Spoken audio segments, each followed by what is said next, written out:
Voilà, donc si on regarde un peu le gain qu'on va amener avec ce type d'appareil, c'est qu'on va tout de suite pouvoir diminuer les égouts, diminuer en fait la freinte, puisqu'on va essayer de claircer au plus près de la qualité recherchée et pas trop, parce que le surclairçage coûte une fortune, et ça les gens s'en rendent pas compte. On va évidemment éviter tout type de pollution donc, qui va arriver dans le sécheur et ensuite dans les silos, puisque donc dès que le sucre sera pas de bonne qualité, on va le dire, et même notre appareil sera même capable de refondre, d'ouvrir une trappe de refonte si l'usine en est équipée, pour refondre le sucre. Donc donc plus aucun sucre ne passera non conforme, ça c'est très important. Et puis ensuite, on va donc optimiser le temps de clairçage, donc on va réduire la quantité d'eau à son strict minimum pour uniquement laver de ce dont on a besoin. Et donc les coûts et les gains faits avec cet appareil-là, souvent on a des usines équipées de 5 à 9 centrifugeuses, sont tels que suivant les temps de production, on arrive en un an en fait à être rentable avec cet appareil. Donc ça c'est une chose à savoir. Voilà, donc une des premières applications qu'on a faites donc pour justement réguler en automatique les centrifugeuses à sucre avec notre appareil a été fait donc à la sucrerie de Bourdon, donc sur des turbines FCB, avec l'aide d'FCB. Donc un algorithme a été développé et donc en fonction de notre couleur, automatiquement les temps de clairçage ont été modifiés. Bon, évidemment, il y a d'autres paramètres qu'on doit tenir en compte, notamment justement l'épaisseur de couche. Mais c'est des turbines qui fonctionnent en automatique depuis 2006. Donc chaque campagne maintenant, il passe ça en mode automatique et grâce à notre appareil, le turbineur s'occupe plus du tout de régler ses problèmes de temps de clairçage et chaque turbine est réglée indépendamment puisque l'appareil sait d'où vient le sucre. Donc ça c'est très important. Donc pour chaque turbine, il va dire pour celle-là, donc moi j'ai cette couleur-là, donc automatiquement on va régler un temps de clairçage qui sera différent de la turbine d'à côté. Donc on va auto-adapter en fait le temps de clairçage vraiment à la turbine et pas à une batterie de turbine comme on faisait à l'époque où on disait bon on passe le temps de clairçage par exemple à 15 secondes pour tout le monde, ce qui était une grossière erreur puisque chaque turbine vit indépendamment, n'est pas alimentée exactement de la même façon au niveau de la masse cuite et donc a une réponse différente en fait en fonction du temps de clairçage sur sa couleur. Voilà une autre application assez récente d'ailleurs en Allemagne, donc faite avec BMA, où là donc l'appareil vous voyez traite 9 centrifugeuses à sucre. Et pour chacune, on va donner donc une couleur. Donc bon, l'exploitant doit faire attention de faire en sorte que son sucre se présente sous l'appareil de façon assez discrète, c'est-à-dire qu'on n'ait pas trop de recouvrement entre les sucres. Ça c'est très important puisqu'on ne fait que regarder le sucre par-dessus.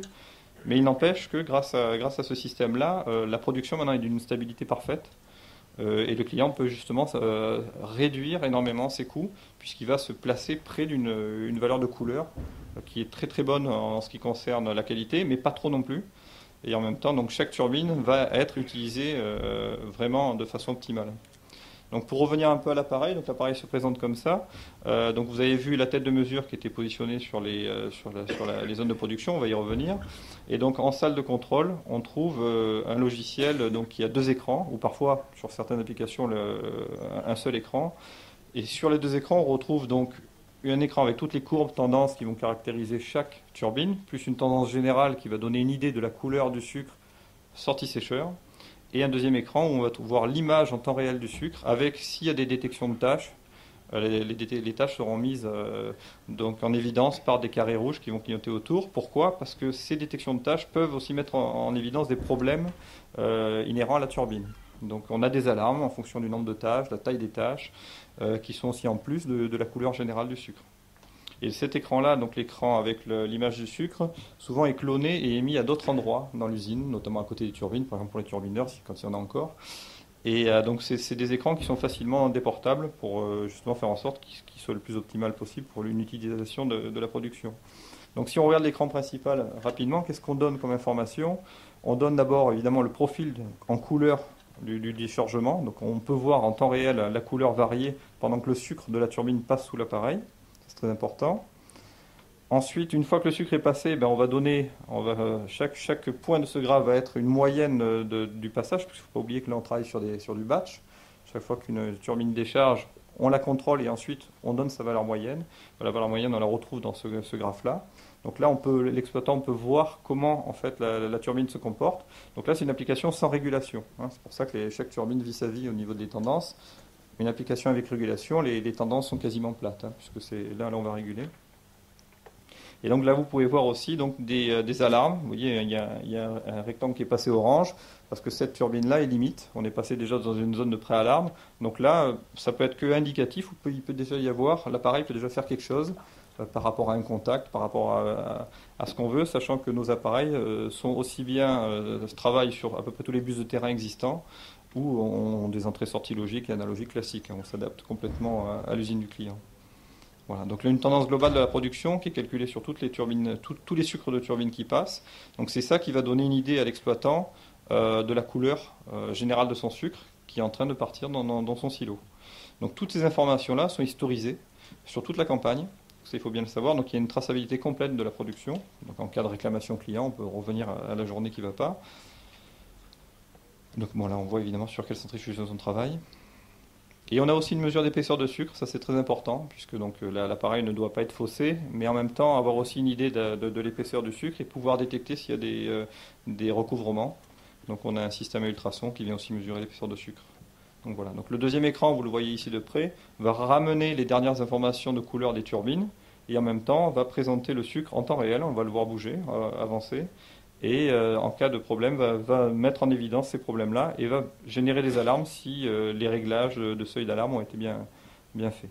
Voilà une application à 9 turbines où là, au contraire, là, on a un mode de régulation qui est mis en marche sur pourtant une couleur qui est très hétérogène puisque l'on est sur un sucre d'une qualité assez élevée, enfin mauvaise, on va dire, mais qui s'est voulu. Donc des turbines très très hétérogènes au niveau de la couleur de sucre et malgré cela, on arrive à avoir une qualité très stable.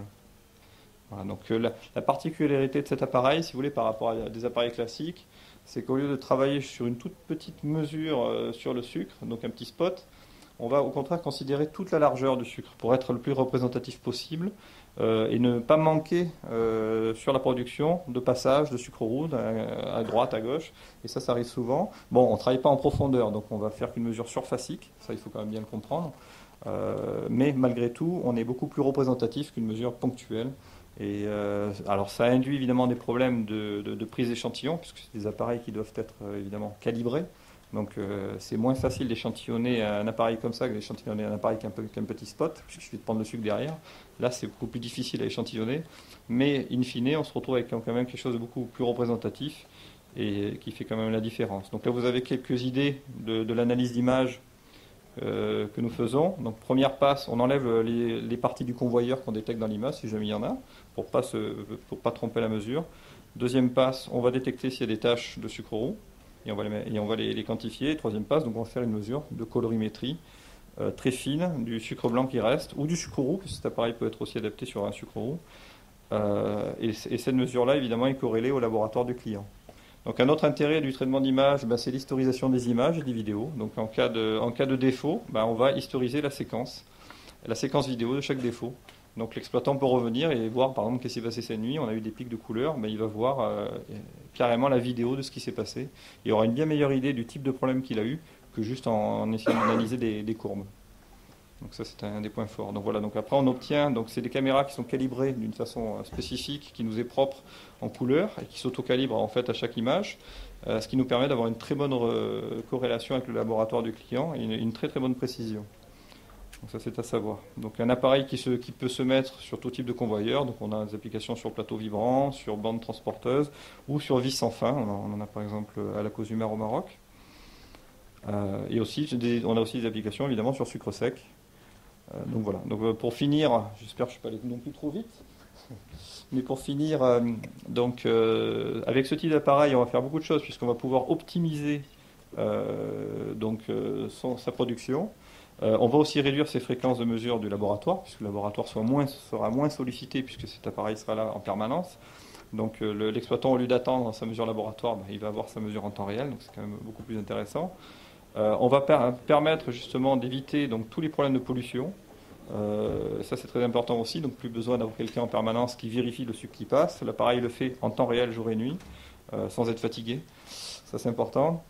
Et on va donc pouvoir réduire ses coûts de production et augmenter aussi ses capacités de production. Argument dont, par exemple, on a un appareil au Brésil, les Brésiliens étaient très sensibles à cet argument-là, plus que réduire faire des économies d'eau, par exemple, c'était pas trop leur problème, ou surtout d'énergie.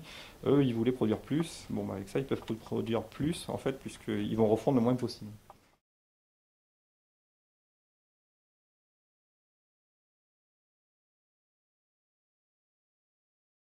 Donc vous développez un système. Est-ce que ce système marche aujourd'hui?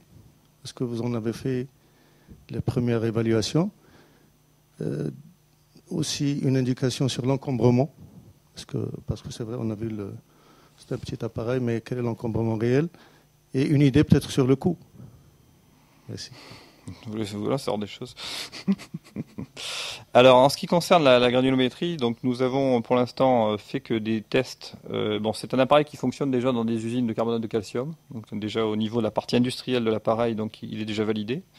Donc ça il faut bien le savoir. Donc tous les problèmes vibratoires sont maîtrisés. Donc c'est pas là-dessus maintenant que nous travaillons. Pour le sucre, par contre, donc non, nous n'avons pas encore d'application directement.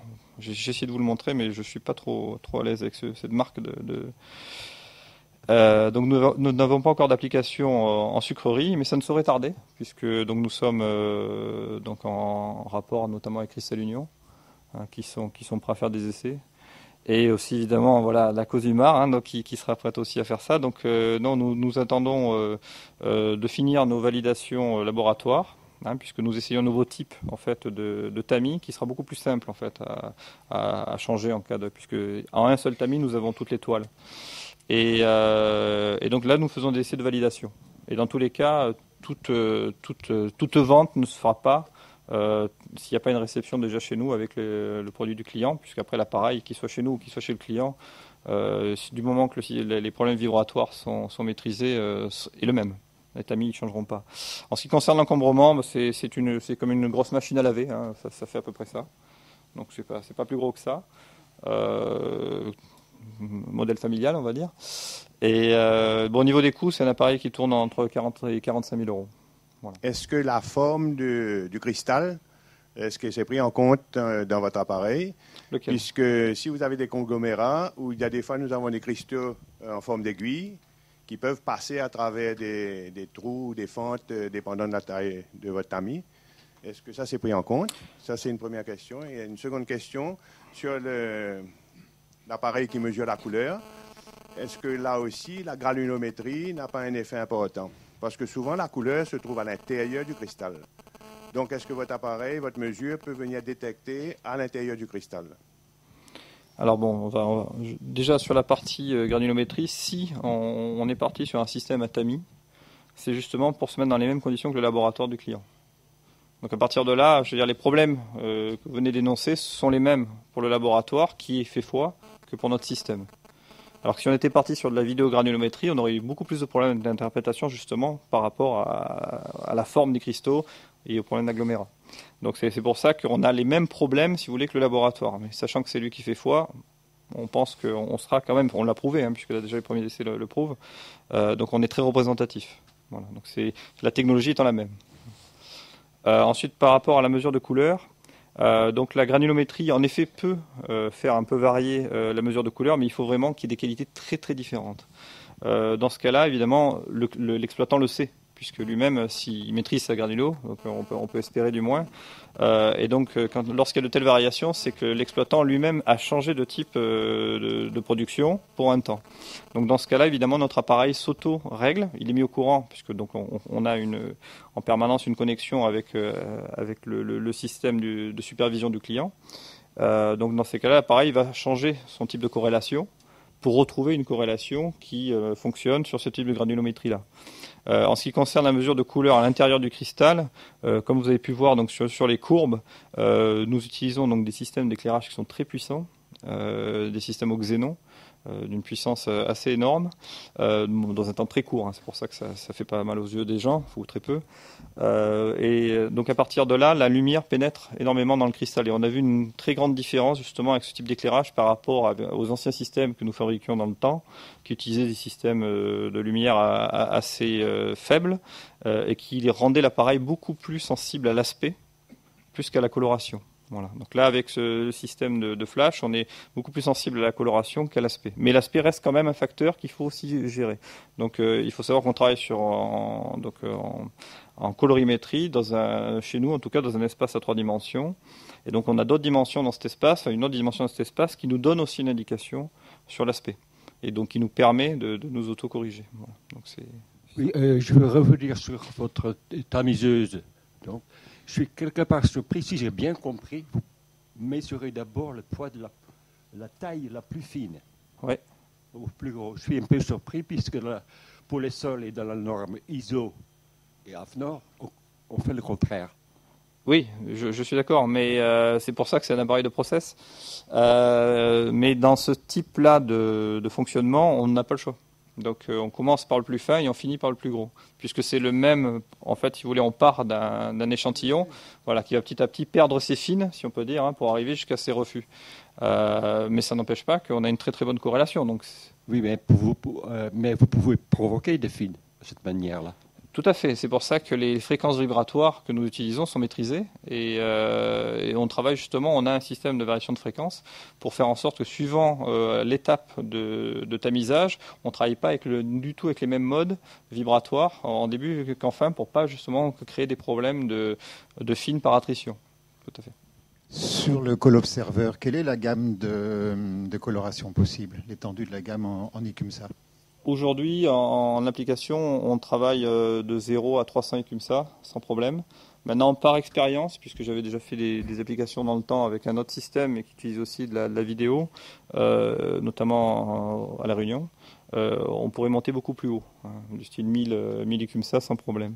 Donc après, c'est juste une question de réglage en fait, du système et de gamme dans laquelle vous voulez travailler. Donc si vous travaillez sur des gammes qui vont de 0 à 3000, là ça va demander à la limite de mettre 2 caméras quasiment, mais ça on en est tout à fait capable dans le même appareil, qui seront réglées chacune sur la bonne gamme. Donc l'appareil pourra s'adapter très facilement.